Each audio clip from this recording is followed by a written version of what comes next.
Advances in Endoscopic Spine Surgery. And I'm going to promote the spine faculty to panelists so that we can have some spirited discussion afterwards. So thank you for joining us, Dr. Telfayan.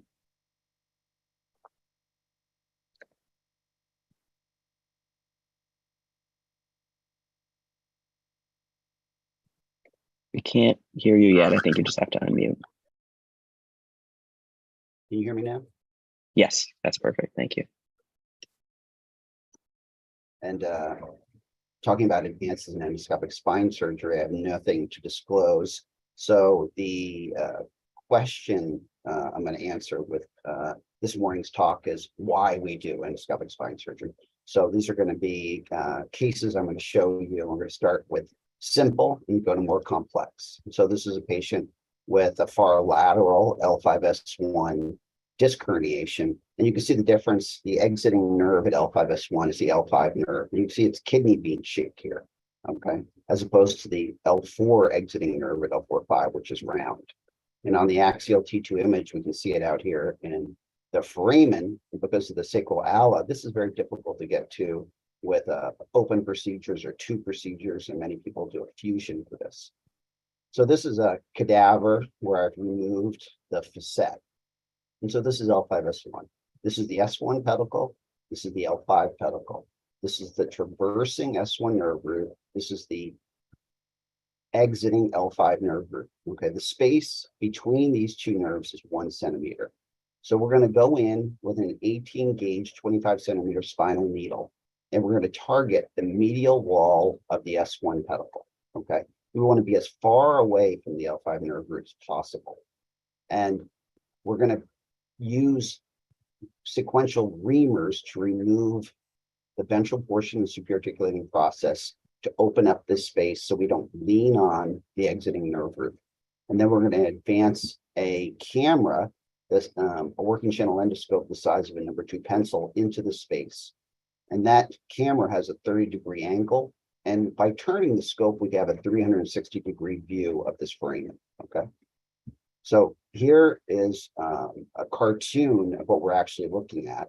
And we remove this ventral portion of the SAP. So this is like opening a window shade to the foramen. So it gives us better visualization, but it also allows us not to push on the exiting root. And so this is what it will really look like opening up that foramen. So step by step, we use AP and lateral fluoroscopy. All these surgeries that I do are done with the patient awake with a little bit of sedation, so they're able to converse with me. Here, the patient's lying on her stomach. Her head is to the left, her buttocks is to the right. I've drawn a midline, a pedicle line, a disc line, and then these are just lines I've done to orient our fellows. There are 10, 12, and 14 centimeter lines horizontal to the midline. And this is the target line where I have the target as that superior corner of the endplate. I'll advance an 18 gauge, 25 centimeter spinal needle and target exactly that superior corner of the S1. And at the same time, I'll be at the medial wall of the pedicle of S1. Now it becomes a Seldinger technique. I'll put a K-wire inside the needle, make a 6 millimeter incision over it, advance sequential dilators. So this is just like doing tube surgery, right? I'm dilating out the muscle, small, medium, and large dilators. And this is the drill, okay? So the drill is a crown reamer. When I turn it counterclockwise, it won't cut. These are the sharp edges. So I do this by hand. This is just the instrument set. The beveled tubular retractor, ball probe, semi-bendable grasper. So the tubular retractor is inside. So the patient is laying prone here. This is the scope. So the tube that's inside the patient is exactly the size of a #2 pencil. This is what the scope looks like. It has a 3.5 millimeter working channel for instruments and a 2.5 millimeter high definition camera. These ports are for irrigation to enter in and come out. People didn't think you could do endoscopic spine surgery in surgery in the spine because there wasn't a cavity. So it's a skim layer that we work with, we'll visualize. And so this is the ball probe inside the patient. And this is what it looks like. So the camera is upside down in the foramen. So this is the exiting L5 nerve root. And so I'm just reaching underneath it and removing that herniated disc with that semi-bendable grasper. So the patient's awake during this, and I'm able to turn. You'll see I'm turning this cranially, removing more of this disc. So this is as simple of a procedure as you get in endoscopic spine surgery. So here's an extreme lateral L4-5 disc herniation. And you'll see it looks almost identical, except this is the exiting L4 nerve root, right? So again, awake outpatient surgery takes about 22 minutes. So paracentral lumbar disc herniations. So here is a large L4-5 disc herniation. Target cannula, and this is 6 months post-op. So all I've removed is this tiny bit of the ventral portion of the SAP that you see. And so the disc is completely gone and you don't have a laminectomy. Here's a right lumbar 5, sickle 1, paracentral disc herniation, pressing on the S1 targeting. The tube is in the frame, it's not in the disc. And this is a little example. So the traversing, that's when the root is going impossible. So I'm reaching under that large disc herniation.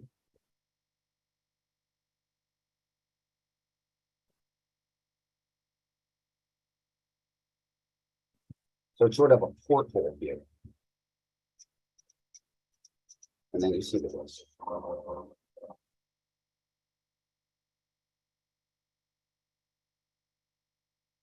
So disc reherniation. So this patient's had a laminectomy previously and has a large right L5S1 herniated disc.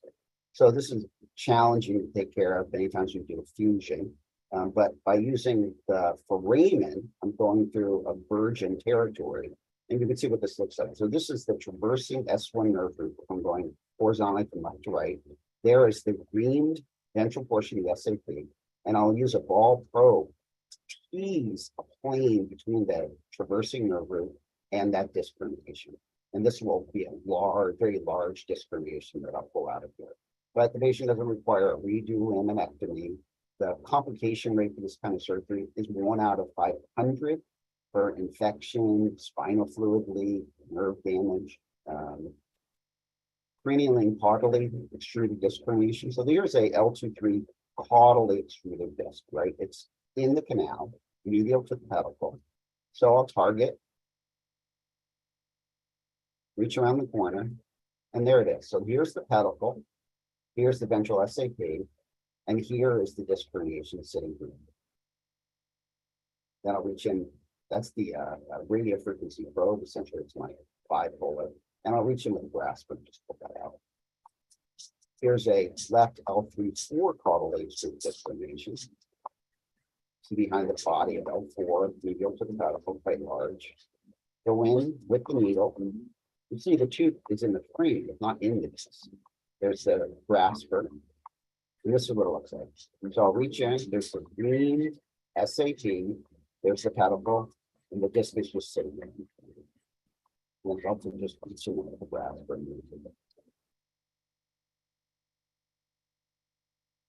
Here's a cranially extruded L5S1 disc. Get back to that. We'll skip that one. Here's a L2-3 caudal extruded disc herniation by the fusion. Right? The patient had a lateral fusion. Targeting with the needle. Tubular tractors in the frame. Ball probe medial to the pedicle. Impendible grasper. Again, these are all done with patient awake, outpatient. There's the pedicle. There's the SAP, right? The challenges with endoscopic spine surgery are needle targeting and understanding the endoscopic visual anatomy. So that's what we go over each of these things over and over again so that you understand the anatomy. A right L2-3 caudal disc herniation by the fusion. There it is, moving to the pedicle. Foraminal stenosis. Here's an L4-5 foraminal stenosis. This would be a great lateral fusion case. So there's the right L4-5 foramen, the left L4-5 foramen is obliterated, going with the needle. The tubular tractors in the foramen. This is what it looks like. There's the traversing L5 nerve root, there's the annulus. Facet cyst. This is a 94-year-old patient with a foot drop who's already had an L4-5 laminectomy and presents with a facet cyst. Right, so this would typically be a TLIF to remove the cyst and stabilize, but he's 94. Here's his pedicle, here's his SAP. This is an endoscopic diamond drill that I'll use to enlarge the foramen. And then I'll just remove the cyst through this hole. So this patient came in with a complete foot drop using a cane and walked out carrying his cane, and his foot was 4+ out of 5. And he's 94 years old. So here's another post-laminectomy facet cyst. See it's medial. There's the synovium in the foramen. Double tubular retractor. There's the cyst. This is after I move it, the traversing. Spondylolisthesis. This is actually a New York Jets player. There's an L5S1 spondy that's stable on flexion extension. Okay, this doesn't work with the instability, but he's just presenting with radiculopathy. And so this is targeting. This is when you first look at remove some of the ligament and flavin, the skeletonized nerve. Okay, so this patient has had a micro laminectomy by another surgeon. So you see that's the problem, is that the foramen is gone. So what we're doing is going in without destabilizing them. And here's another similar case, L5S1, look lateral, and you'll see how the L5 nerve root is compressed in. This patient has a pars defect, but doesn't move on flexion extension. It's targeting with the needle, greening, and doing a foraminotomy with discectomy. Fusion complications is close to half of what I do. So this patient, when he was 23, he had a minimally invasive 2-level fusion with spinous spacer. So a lot of times when people are doing super minimally invasive fusions, they're doing a channel discectomy. So this patient presented with a large herniated disc at L4-5 despite the fusion, there it is, and slightly retropulsed cage. So I go in with a needle, green. This is the ball probe underneath the traversing nerve root, and this is all the disc out of the root. Here's heterotopic bone from BMP. I do quite a few of these. This is one of my early cases using a blunt-tipped side shaver drill. And I've opened up the frame. He was in a car accident 2 years later. And so this is what it looked like. He was still asymptomatic. Here's another heterotopic bone at L4-5. You'll see the CT scan completely obliterated. But then I go in with the scope, drill, and when I'm done, it looks like this. This is the pedicle, the SAP, and the traversing nerve.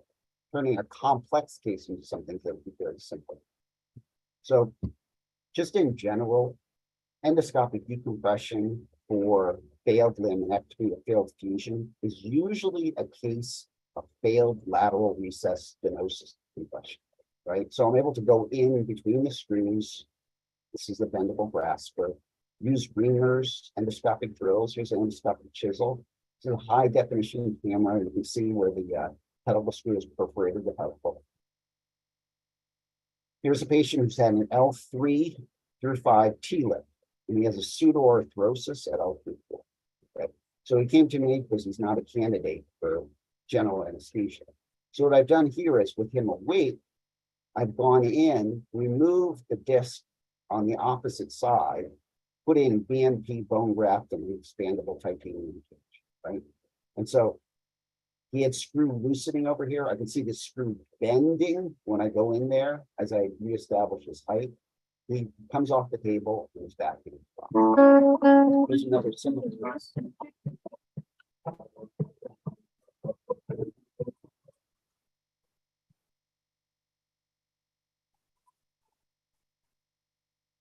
Expandable tooth cage with bone.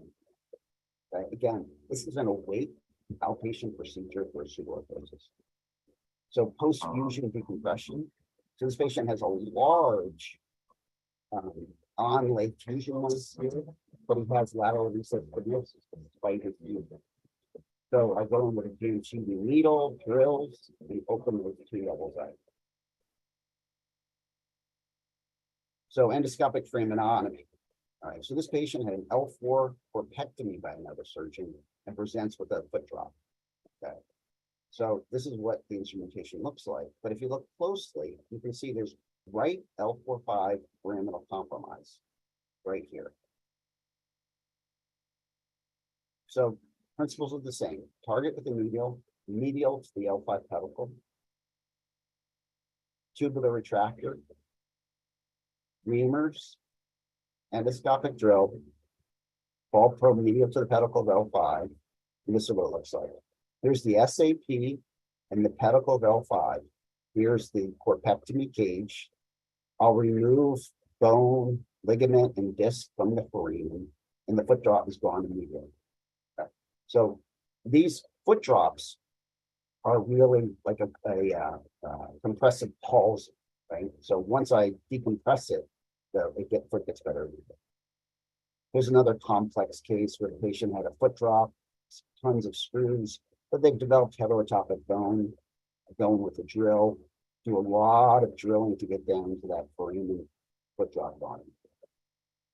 Adjacent segment disease. Here's an L5S1, a lot of fusions that end with 5, C, this compression below. Target is the same. We have the wall to S1 particle. Sequential variations, which is leaning. Keep it retracted. This is the one.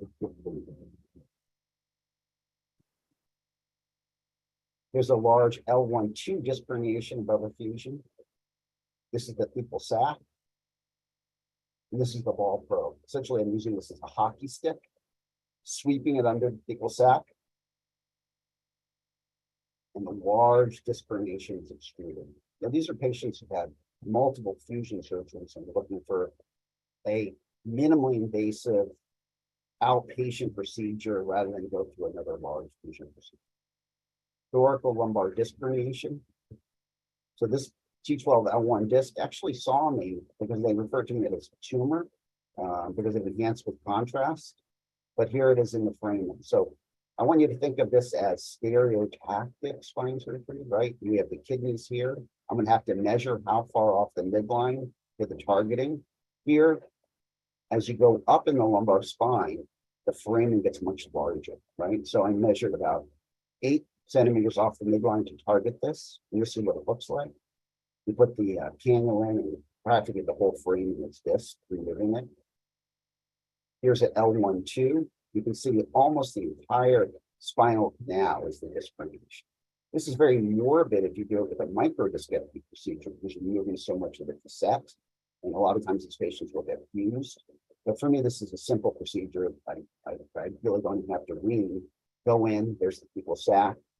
Again, half of the visual field is the disc herniation, and then just remove it with the graspers. Thoracic disc herniations, published one of the first ever where this was done. This is T8-9 disc herniation over here. This is after reaming and drilling.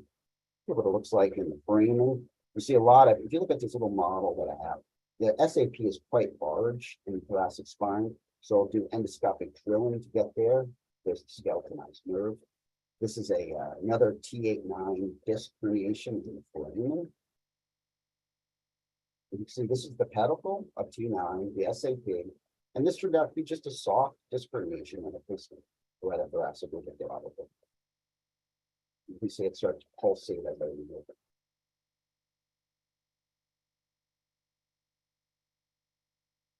Tumors. So I did the first spinal tumor in the world endoscopically. So this was a 15-year-old girl who saw me on Christmas Eve with this large ventral epidural tumor at T5, T6. And I took her in the night. We did a costrotransversectomy and removed it, got a gross total resection. But the pathology only came back as malignant tumor. So they radiated her. And despite the radiation, the tumor recurred sort of like a chain of grapes. And so to decompress her and get pathology, I went in endoscopically and removed it. And this is what it looks like. It turned out to be a Ewing's-like sarcoma. But had the advantage of she's awake. I'm able to ask her to move her legs all through the surgery as I decompress and get tissue. There's another tumor. This patient was riddled with prostate cancer in agony with this bony tumor here at L5. He was referred to me by Dr. Paslan, who told him that he could either have a large thoracic lumbar fusion or CME. So just went in endoscopically. I was prepared to drill this fractured bone out, but it turned out to be so soft, I could just remove it with the graspers. And again, this is another guy who was in, agony and pain, who walked out there in his pain. So instantly, and the pathology was positive. Arachnoid cyst, again, I told you at the beginning of the case that these cases would get more complicated. So this is a 30-year-old with a right L2-3 arachnoid cyst.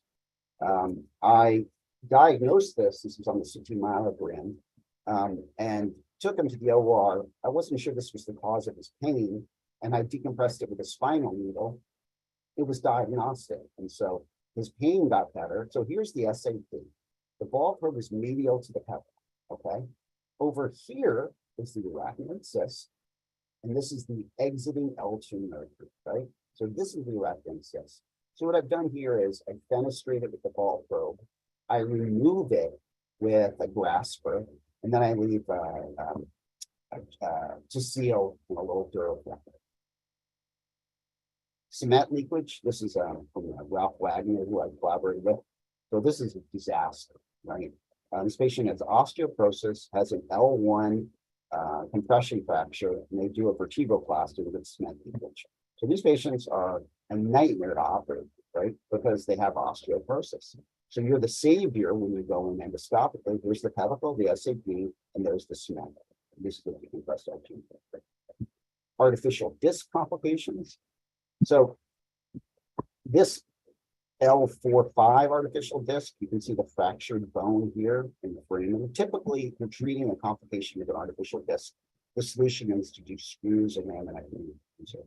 But endoscopic spine surgery was the option here to remove that front of the bone. So here's a patient that I saw who 12 years prior had a TDR at Texas Baptist. And so he came into me with a foot drop and just this left lateral recess stenosis, with just a slight indentation of the L5 nerve. And I was very honest with him. I wasn't sure that this was the cause of it, but it was the only thing that I could see. And so I took him to the OR, and this is what his L5 nerve looked like. It was white. After I removed, I almost grabbed it with the grasper. After I removed the disc, it turned pink, right? So here it is live. There is the L5 nerve root. And so this was, I published this single case, and the reviewer is very kind because we tend to look at artificial discs like fusions, right? How do they do after 2 years? Well, it's a motion segment. 2 years, what happens after 10 years? What happens after 20 years?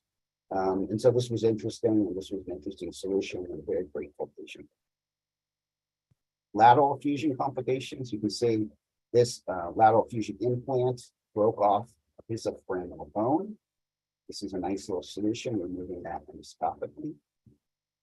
Here's heterotopic bone. The surgeon used BMP, and it grew on the opposite side, and they had the cage in slightly oblique, obliterating the foramen. So I knew this was going to be challenging. So I taped on a navigation star to the patient.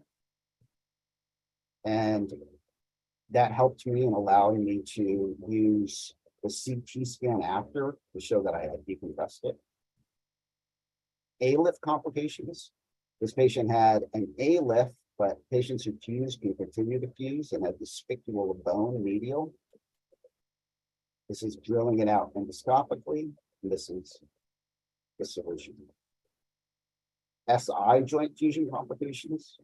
Here is an SI joint fusion implant that's gone to medially, causing a S1 radiculopathy. This is a Ralph Wagner case who I collaborated with, and he used a 1 centimeter laminoscope to drill out that medial titanium implant.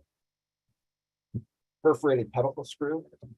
You'd know if you did a large multi-segment lumbar fusion and you left your bottom screw slightly medial, you wouldn't want to have to open this up to revise that screw. And so in this one, Ralph I drilled out the medial wall of the pedicle screw there and treated the symptomatic encephalopathy. So endoscopic lumbar spine fusion.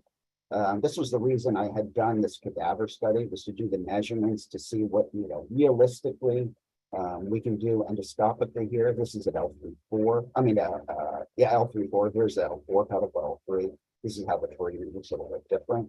And I did a lot of measurements in here. And this was my first case of doing this endoscopically. Patient has end plate changes here, back pain, and lateral recess stenosis. So the patient's awake. I go in endoscopically. And so this is using percutaneous pedicle screws. And I'll do a discectomy with the scope. And then I'll take the scope out, put a slightly larger tube in here. And I'll use minimally invasive instrumentation to do the disc prep, right? Which would be an expandable paddle shaver and an articulated curette. You can see that next slide. So this is the traversing L5 root. So this is the expandable paddle. This is the articulated curette. And then I put an allograft BMP and an expandable cage. This is outpatient awake spinal fusion. So this is just taking a look at the cage, make sure there's no compression on the cervical. Why?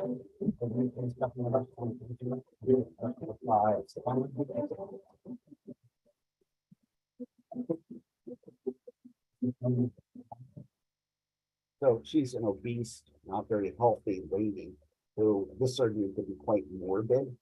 So to be able to do this endoscopic is a way to get her out. Same day of surgery, she's very happy. She's back to life more quickly. Treating deformity with endoscopic spine surgery. I never thought I would talk about this, but one of my partners did a 2-level micro discectomy on this patient and needed me to go do a fusion. So here I've done, bone in a bag. And what this does is I'm elevating that disc space. So I didn't realize, but his pre-op X-ray, the coronal deformity he had, that I had fixed that on his post-op X-ray because I'm expanding those disc space with the fusions. So cervical. I'm going to spend a little time on cervical, but I just want you to be aware of it. This is, really for the residents.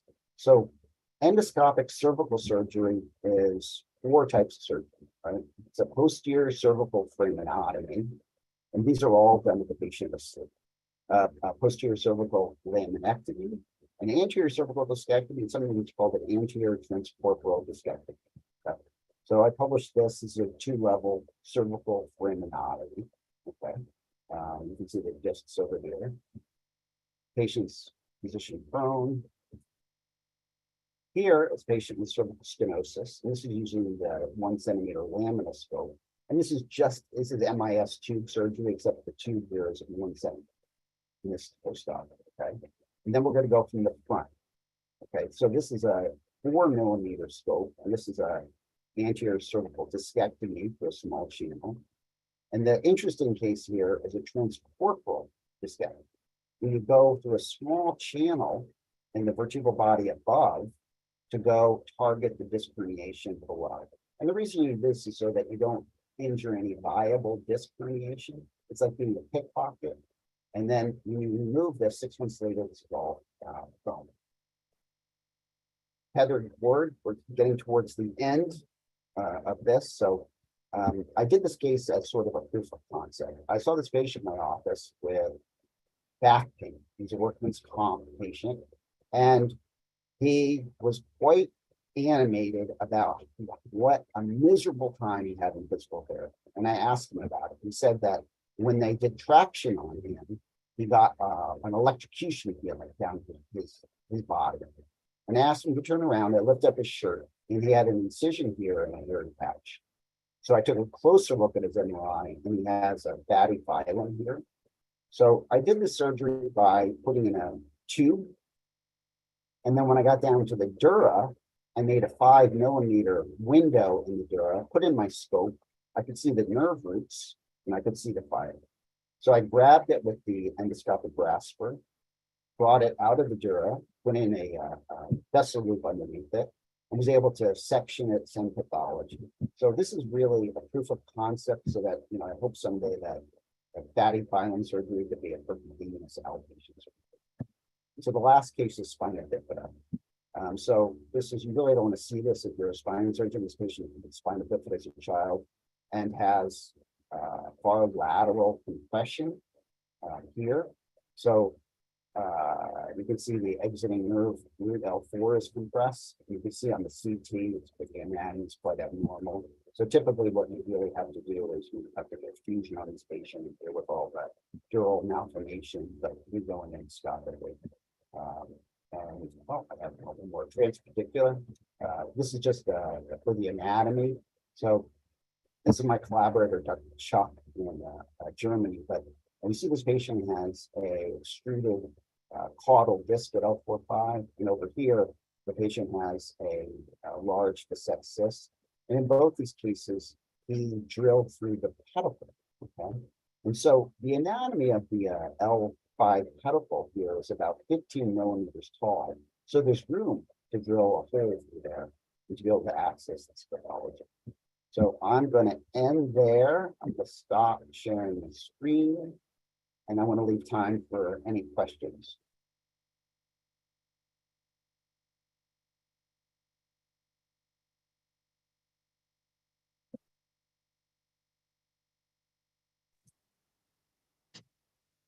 I have a question. Thank you very much for a great talk.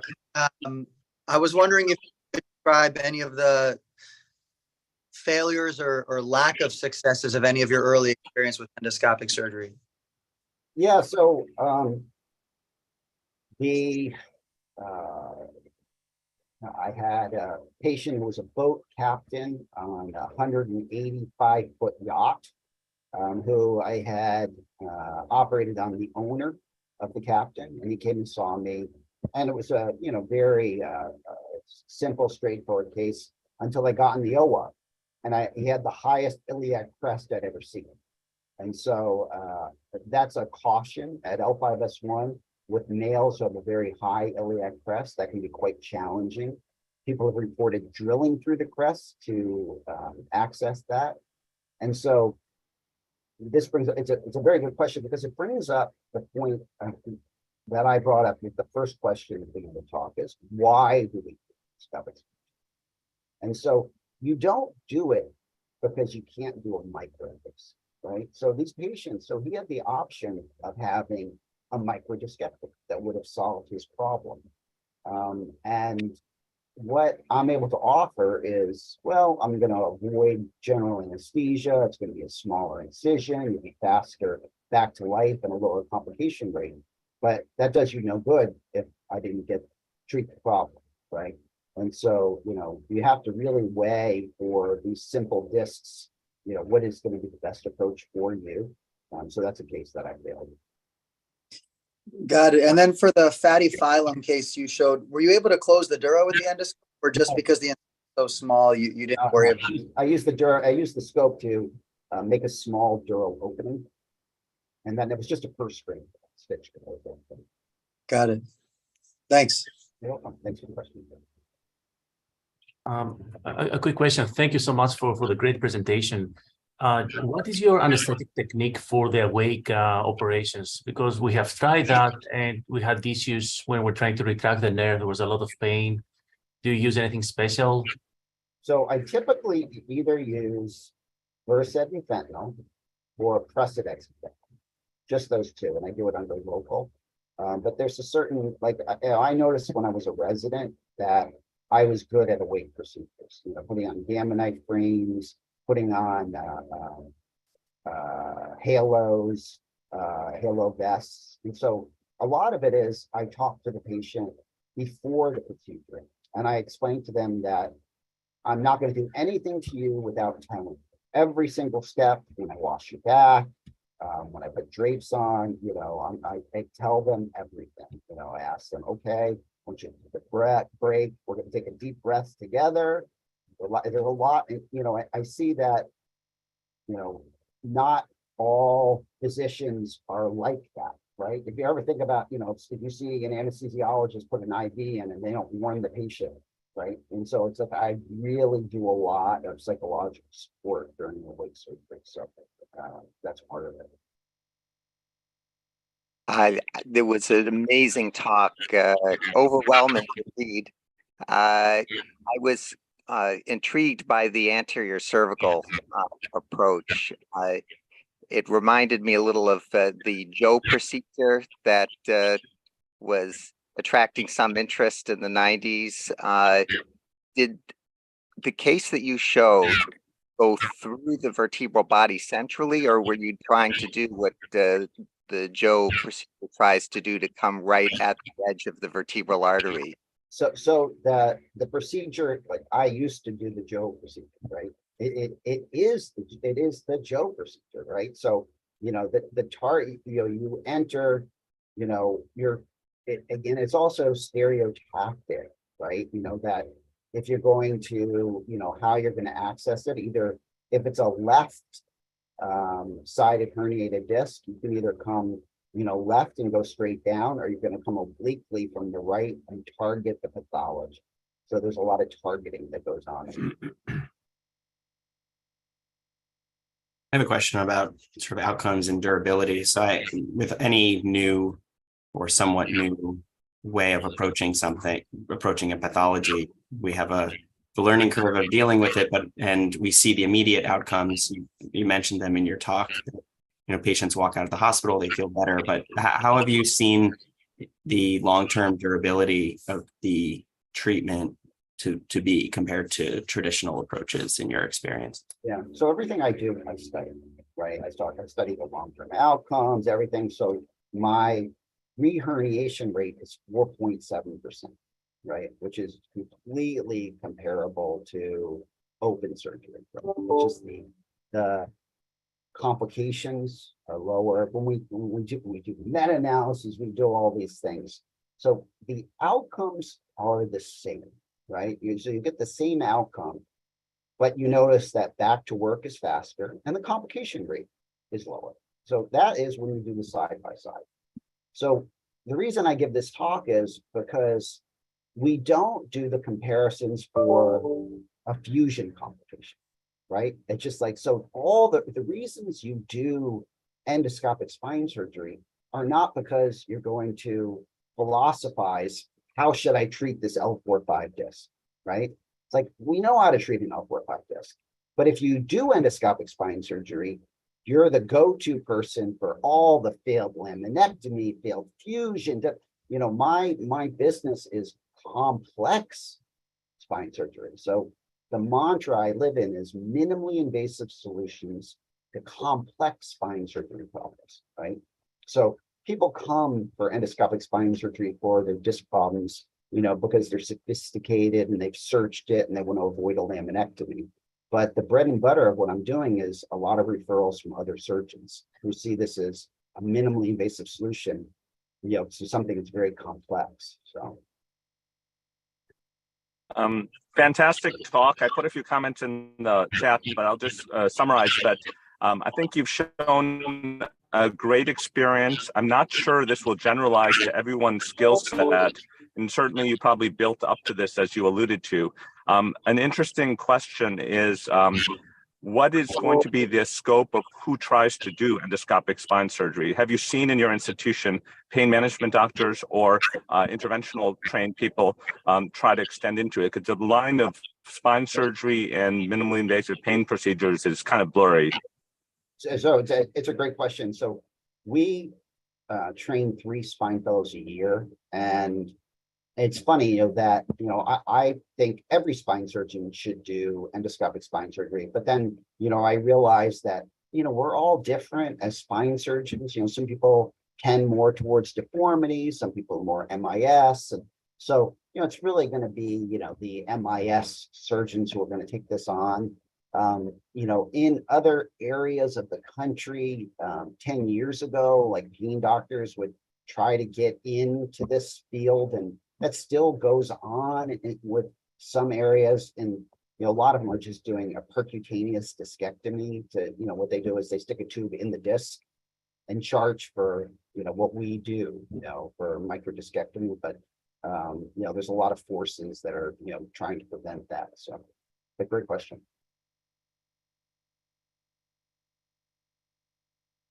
Don't you think that this is the same argument or discussion that has been an age-old one, comparing decompressive types of procedures with fixation types of procedures? I mean, primarily this, although you've shown some other types of cases, primarily this is used to minimally invasively decompress the nervous system, which gives early relief, and that's great. And then you could compare this versus the metrics system, because yours, you said, is 6 or 7 millimeters, right? Yeah. And then you've got metrics that may be a little bit bigger than that. But isn't this mostly about patient selection as to who is going to benefit in the long term from simple decompression versus a more extensive fixation type of procedure? It's a great question. And so the answer is, you don't go on the golf course with one golf club, right? So there's no need to compare endoscopic to tube to fusion, right? They all have a different role, right? We could use a putter when we get on the green, we use a 7-iron 150 yards out, so, each of these has a role. Our job is to sit there and decide what's the best treatment for this patient, right? So for a far lateral disc herniation, typically L4-5 far lateral disc, well, you can go down the middle, you can do, you can do a Wiltse open, you can do a tube lateral, you can do endoscopic. So at my institution, no one does an endoscopic, nobody does a far lateral disc. They all send them all to me because everybody's seen, what, the best thing is endoscopic. And that's sort of our experience. It's not that a tube doesn't work. It's just that, when you do it, you have to retract the DRG, and that's quite painful. So they're all important techniques. One won't replace the other. I think I've got to go into spine so I can learn the difference between the putters. Well, I mean, it's just that I think that we're the field is very exciting and always advancing. And I think that the thing that I would leave the residents with is that when I was a resident, we still had the AANS Bulletin, which was a magazine we would get. And there was advice from senior surgeons 1 month. And I read it.